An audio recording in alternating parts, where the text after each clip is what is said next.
Hello, it is I, Jodie Marsh, coming to you from my sofa.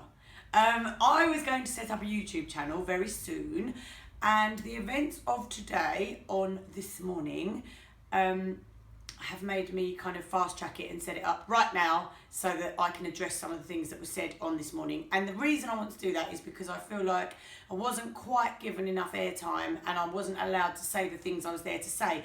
Now, please bear in mind that I was asked to go on this morning. I didn't ask them to come on and talk.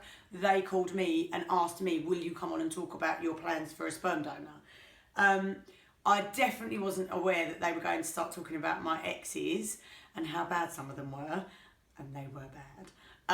But I did have some really nice exes as well, and I know at one point I couldn't get a word in edgeways about my exes because lots of people were talking all at the same time, but I was trying to say that actually I have had a few nice exes, one of those being Max Beasley. He was a lovely guy, didn't do anything wrong, really, really nice guy. Should have stuck with him probably. You might know him, he's an actor, but absolutely gorgeous he was. And I don't know what I was thinking when that ended. I got a bit crazy.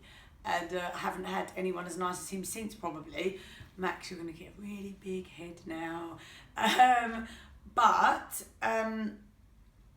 here's some of the facts. Before I met James, I was already doing some research into sperm donation because as a woman in my 30s who was single, and at that point I'd been celibate for 5 years, you know, there were no partners on the horizon, and I want a family, I want babies, or certainly at the very least a baby. So I'd done some research about sperm donation. My channel TLC, who I make my investigative documentaries for, had said to me, let's make a show about it because there have got to be loads of women out there in the same boat as you where they want a baby but they haven't got a partner. Let's look at the options. So sperm donation, egg donation, surrogacy, adoption, all of those things. And I was like, yeah, great. And they said, and if you start your journey with sperm donation, we can follow that too. And I was like, yeah, great. Well, in the meantime, I then met James and fell in love. Now, I have to say at this point, again, I didn't get to fully explain on this morning today.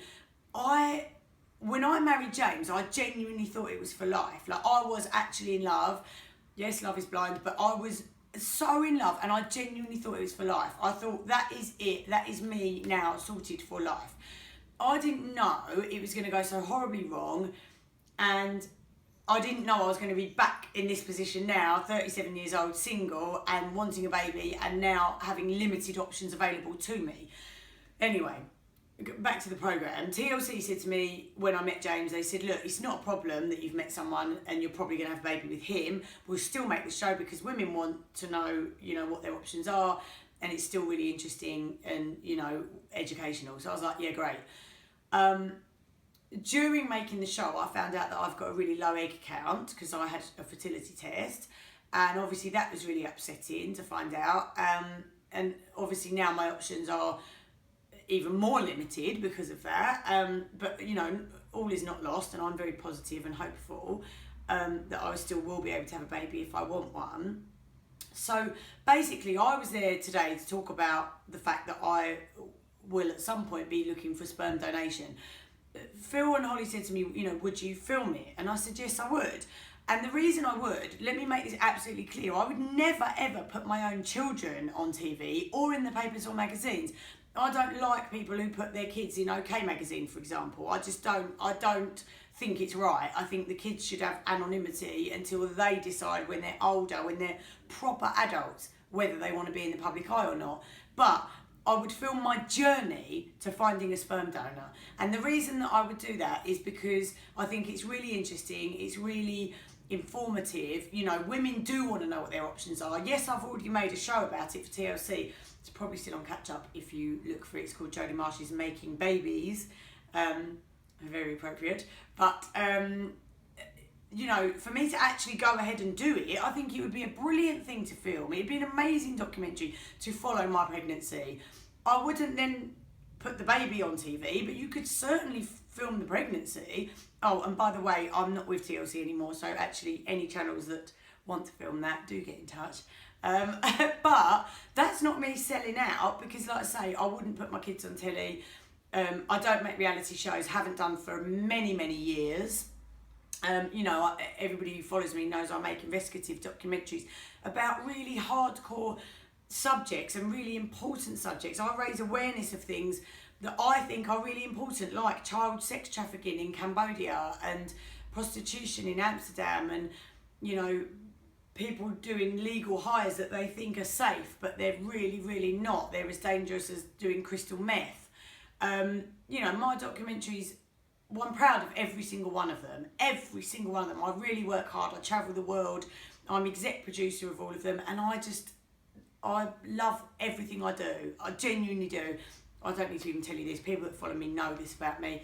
The fact is, I felt like I didn't have enough airtime today, and I know they can't give you more than the allotted, like, 8 minutes or whatever, but I just felt like a lot of my airtime focused on my past and the person I used to be, and I'm talking 15 years ago, and not on the person I am today.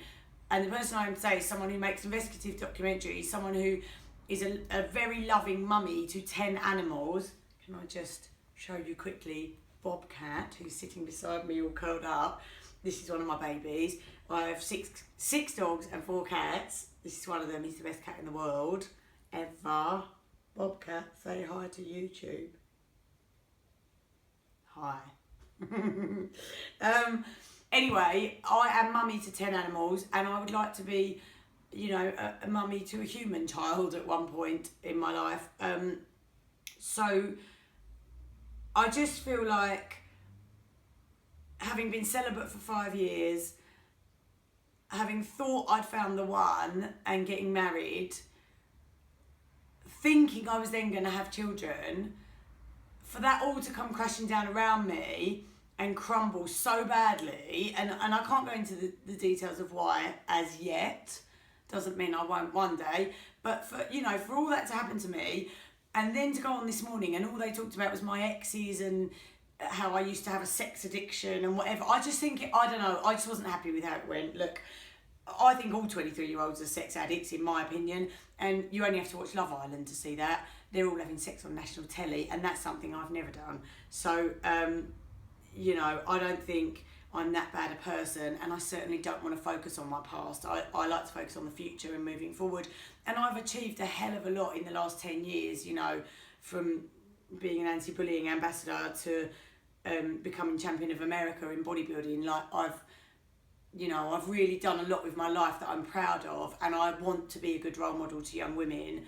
I really do. And I want to be a role model to women in general, as for being a strong, independent woman, you know, a woman that is leading the way and showing you that you can actually be happy on your own, and that independence is a great thing. So yeah, I suppose I just wanted to turn today into a positive rather than dwell on the negative, and rather than dwell on the fact that I had lipstick on my teeth, and that maybe someone should have told me. I definitely would have told someone I was interviewing, but that's me. Yes, I feel silly. Yes, when I came off air, I felt silly when I found out I had lipstick on my teeth, but like I said, no one told me, so I didn't know. And you know what? It's not the end of the world. I'm coming home to this little ball of fluff. He doesn't care if I've got lipstick on my teeth. But yeah, I'll keep you updated with my life from now on. Going forwards, this is my YouTube. I hope you're enjoying it. I hope you do carry on enjoying it, and I hope that I can give you lots of entertainment. I'm going to be doing gym stuff, diet stuff, cooking stuff, makeup tips, animal tips, like all sorts of things. You know, I'm going to be showing you my life, basically. So do get involved. Please subscribe. Press the thumbs up button, if that is what it's called. I'm sure it's not. And also leave a comment and tell me what you'd like to see me do a video on next, because I'll be doing another one soon. But yeah, I hope that's cleared up some of today, and that you kind of have got a better picture of why I was on this morning and what I was there to talk about, and the fact that I'm not some sellout that's just selling my sperm donation journey to people. And that actually, let's all remember that I'm not that party-loving sex addict. Far from it. Far, far from it. I'm a girl who's actually just had her heart broken and into a million pieces, and is trying to carry on and be an inspiration to others.